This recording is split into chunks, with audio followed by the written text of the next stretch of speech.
నాడు యూనివర్సిటీ మంచి భవిష్యత్తు కోసం తెలుగు విద్యార్థులు ఇష్టపడే యూనివర్సిటీ. ఈ ఫన్ బకెట్ భార్గవ్ ఎలా వచ్చాడు మీ దాంట్లోకి? ఆ అబ్బాయి భార్గవ్ గారు ఎలాగంటే ఫస్ట్ స్టార్ట్ చేసింది మా ముగ్గురితో, ఇది త్రిశూలు, హర్ష కొమ్మన, నేను. పైలట్ షూట్ కింద ఫస్ట్ ఒక 15 ఎపిసోడ్స్ వరకు మేము అప్లోడ్ చేసుకుంటూ వచ్చినాం. అప్పటిదాకా ఎవరు పట్టించుకోలేదు, ఏం లేదు. మేమేందంటే మేమందరం ఫోన్లు చేసుకొని అరే ఈరోజు 2000 వ్యూస్ వచ్చినాయి మనకు, అది ఇది అనుకుంటాం. ఒక 15th ఎపిసోడ్ తర్వాత బాగా క్లిక్ అయిపోయింది. బాగా క్లిక్ అయిపోయిన తర్వాత అప్పుడు ఉదయ్ అని చెప్పి ఒక అబ్బాయిని, ఒక ఆవిడ ఇలా ఫన్ బకెట్ అనేది ఒకటి జరుగుతుంది, పలానా చోట ఆఫీస్ ఉంటుంది, మీరు వెళ్ళి డైరెక్టర్ని కలవండి, మీకు ఛాన్స్ ఇస్తాడు అంటే, ఆ అబ్బాయి మధురానగర్లో హాస్టల్లో ఉండేవాడు. ఆ అబ్బాయితో పాటు ఇంకొక అబ్బాయి భరత్ బెహ్రా, వీళ్ళిద్దరు కలిసి వచ్చారు. మా డైరెక్టర్ వీళ్ళిద్దరిని చూడగానే ఇద్దరు మంచి సాలిడ్ పర్సనాలిటీ, స్టైలిష్గా ఉన్నారు ఇద్దరు. అరే వీళ్ళు ఏదో బాగున్నారు ఇద్దరు చూడడానికి, ఎక్కడ మీది అంటే ఇట్లా ఒరిస్సా శ్రీకాకుళం అది ఇది అంటే, ఓ మీ స్లాంగ్ బాగుంటుంది కదా, సో ట్రై చేద్దాం మిమ్మల్ని కూడా అని వాళ్ళిద్దరిని పెట్టి ట్రై చేసినాడు. అప్పుడు ఏంటంటే కనుక భరత్తో పాటు అదే పీజీలో ఫన్ బకెట్ భార్గవ్ ఉండేవాడు, వాడు కూడా వచ్చేవాడు. సో వచ్చాడు కదా, మా డైరెక్టర్ ఏంటంటే మా దాంట్లో జోక్స్ని కేటగిరీస్ డివైడ్ చేసేవాడు. ఒక ఏదన్నా ఇది మరీ ఎడ్డి జోక్ ఏదైనా ఉందంటే అది నాతో చేయించేవాడు. Girl friend boy friend joke అయితే త్రిశూల్ అనే అబ్బాయితో, ఫేస్ ఎవరిది సెట్ అయితే ఎవరు సెట్ అయితే వాళ్ళది.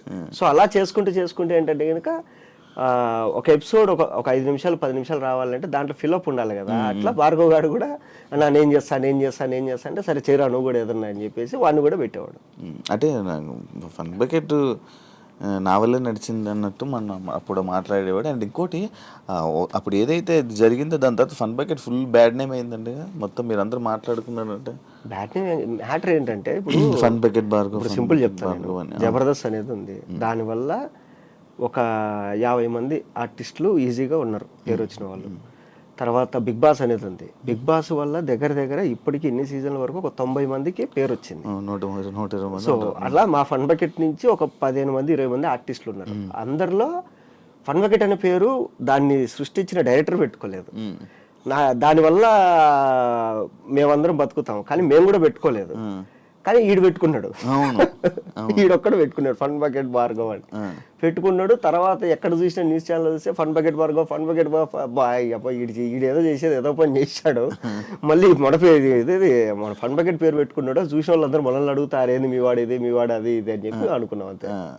మళ్ళీ అప్పుడు కదిలింది కదా, మళ్ళీ అవును ఎందుకు అది ఆగిపోయింది సడన్ గా? జోక్స్ లేవు అంటే అక్కడికి వచ్చిన వాళ్ళందరూ ఏంటంటే సినిమాలు చేయాలని. ఇప్పుడు మా డైరెక్టర్ వచ్చేసి అప్పటికే డైరెక్టర్గా ట్రై చేసి రణరాజీరానికి అసోసియేట్గా పనిచేసి మళ్ళీ ఏదో ఫ్యామిలీ ప్రాబ్లమ్స్ వచ్చి మళ్ళీ రిటర్న్ వచ్చి ఇక్కడ మంత్లీ శాలరీ కింద జాయిన్ అయ్యి చేసుకునేవాడు. సో నేనేంటంటే నా గోల్ ఏంటి, నేను సినిమాల్లోకి వెళ్ళాలి, సినిమాల్లో ఉండాలి అనేసి నా గోల్. సో ఇలా అనుకునే టైంలో అది ఏమైందంటే ఒక 50-60 ఎపిసోడ్ల వరకు వచ్చిన తర్వాత మాకు ఛాన్సెస్ వచ్చినాయి బాగా. ఇది నాకు మూవీస్లో ఛాన్సులు రావడము, తర్వాత మా డైరెక్టర్కి ఏంటంటే అప్పటికే స్టోరీ రాసుకొని చాలామంది హీరోలకు చెప్పేసి ఒక ప్రొడ్యూసర్ వచ్చి ఆ ప్రొడ్యూసర్ ఆఫీస్ కూడా ఓపెన్ చేద్దామంటే మేమందరం ఆఫీస్ అయితే అంటే మాకెంత ఏమనిందంటే సినిమాలు చేయాలి ఎప్పటికైనా సినిమాల్లోకి వెళ్ళాలి అని. తర్వాత మా ఫన్ బకెట్ డైరెక్టర్ది ఈ డిమాంటేషన్ వచ్చేసి ప్రొడ్యూసర్ కొద్ది రోజులు ఆపుదామని చెప్పి అది పూర్తిగా ఆగిపోయింది. సో ఇలా ఆగిపోయింది. 100 ఎపిసోడ్స్ తర్వాత నేను మానేసా, మా డైరెక్టర్ మానేశాడు. తర్వాత మిగతా వాళ్ళు కంటిన్యూ చేసుకుంటూ వెళ్ళేవాళ్ళు. మేము 100 ఎపిసోడ్స్ వరకు చేసినాం, మేము 240 ఎపిసోడ్స్ చేసినారు మొత్తం 200 ఎపిసోడ్లు. ఇంకా తర్వాత కంటెంట్ లేదు, జోకులు ఎక్కడి నుంచి తీసుకురావాలి మేము, అది ఆపేసినారు. కంటెంట్ లేదు, జోక్స్ లేవు అంతే. ఇప్పుడు స్టోరీ ఓరియంటెడ్ అంటే ఏదో ఒకటి రాయొచ్చు, జోక్స్ సింగిల్ లైన్ జోక్స్ ఎన్ని రాస్తాం మనం. నువ్వు డైరెక్ట్ సినిమాల్లోకి వెళ్ళావా ఫన్ బకెట్ నుంచి, లేకపోతే మధ్యలో పటాసు? డైరెక్ట్ సినిమాలే. ఫస్ట్ సినిమా నేనే రాజు, ఫస్ట్ ఓకే అయిన సినిమా నేనే రాజు నేనే మంత్రి. ఫస్ట్ స్క్రీన్ మీద కనపడ్డ సినిమా సెమంతక్ మణి. దానికి ముందు ఫస్ట్ చేసిన సినిమాలు ఒక 2 చిన్న సినిమాలు ఉన్నాయి. ఏదంటే ఈ నేరాజు నేను మధ్య స్టార్ట్ అయ్యే లోపల చిన్న సినిమాలు చేసిన. అది చేసిన తర్వాత ఏంటంటే ఇప్పుడు రాక పేరు వచ్చింది, ఓకే దీపం ఉన్నప్పుడు ఇల్లు చక్కదిద్దుకోవాలి. అప్పుడు ఏంటంటే నాకు జబర్దస్త్లో టీమ్ లీడర్ ఛాన్స్ వచ్చింది. సో నాకేంటంటే ఈ ప్లాట్ఫామ్ నాకు తెలుసు, యూట్యూబ్ ప్లాట్ఫామ్ నాకు ఎక్స్పీరియన్స్ ఉంది, సినిమా ప్లాట్ఫామ్ అనేది పనిచేస్తున్నా, టీవీ ప్లాట్ఫామ్ నాకు తెలియలే ఇంకా. అప్పుడు ట్రై చేస్తూ అటు ఇటు అన్నప్పుడు నేను అన్న నాకు కొంచెం ఫియర్ ఉంది, స్టేజ్ ఫియర్. సో అది పోగొట్టుకోవాలి, ఈ లోపల నేను ఏదన్నా కొంచెం స్టేజ్ ఫియర్ పోవడానికి ఏదైనా చేసుకుంటా అన్నప్పుడు అప్పుడు మళ్ళీ వాళ్ళు పటాస్ చేయన్నారు. సో 12 ఎపిసోడ్స్ అది చేసిన. ఆ లోపల ఏంటంటే ఈ పటాస్ చేసి ఇంకా ఓకే జబర్దస్త్ టీమ్ లీడర్ తీసేసుకుందాము అని అంతా ప్లాన్ చేసుకునే టైంకి సినిమాలో బిజీ అయిపోయినా. అప్పుడు డైరెక్టర్ తేజ గారు వచ్చేసి అరే నీకు ఎప్పుడు ఫోన్ చేసినా కానీ నీ డేట్స్ వల్ల ఇబ్బంది పడకూడదు అటు సైడ్ ప్రొడక్షన్ వాళ్ళు, సో నువ్వు మ్యాక్సిమం లాక్ అయిపోతే ఏదో ప్లాట్ఫామ్ ఫిక్స్ అయిపో. అప్పుడు నేను ఇంకా యూట్యూబ్ టీవీ 2 మానేసి ఓన్లీ సినిమాల మీద కూర్చున్నా. అట్లా అచ్చా, అలా అలా షిఫ్ట్ అయింది. అందుకు పటాస్ అన్ని ఎపిసోడ్స్ చేసావా? 12 ఎపిసోడ్స్ చేసేసి ఆపేసిన. అది ఒక ఎక్స్పీరియన్స్ వచ్చింది. తర్వాత టీమ్ లీడర్కి వెళ్ళిపోదాం. స్టేజ్ ఫియర్ ఉందా? స్టేజ్ ఫియర్ ఉంది. అంటే స్టేజ్ ఫియర్ అంటే ఇది టీవీది, ఓకే, టీవీ స్టేజ్ ఫియర్ ఉంది. ఉందా? ఇక్కడ ఏంటంటే అన్ని సింగిల్ టేక్ లో చెప్పాలి. పటాస్ చేసేటప్పుడు కూడా నేను చేతి మీద రాసుకునేవాడిని.